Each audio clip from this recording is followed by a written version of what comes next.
Photo काढताना या दोन गोष्टी नक्की अप्लाय केल्या पाहिजे. एक म्हणजे इमेजचं कन्स्ट्रक्शन आणि दुसरं म्हणजे कॉम्पोजिशन.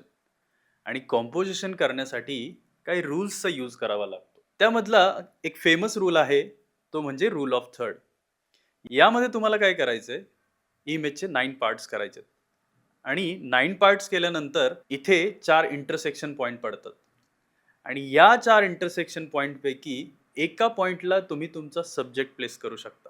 आणि ज्यावेळी तुम्ही तुमचा सब्जेक्ट इंटरसेक्शन पॉइंटला प्लेस कराल किंवा थर्ड लाईनला प्लेस कराल, त्यावेळी तुमची इमेज बॅलन्स दिसेल. डेफिनेटली नेक्स्ट टाईम तुम्ही रूल ऑफ थर्डचा यूज करून बघा. मी काही इमेजमध्ये रूल ऑफ थर्डचा यूज केलाय. अशा प्रकारे रूल ऑफ थर्डचा यूज करून तुम्ही तुमची इमेज बॅलन्स्ड करू शकता. आणि यासाठी तुम्हाला तुमच्या कॅमेरामधली रूल ऑफ थर्डची डिस्प्ले ग्रिड ऑन करायची आहे. अजून अशाच फोटोग्राफी टिप्ससाठी फॉलो करायला विसरू नका.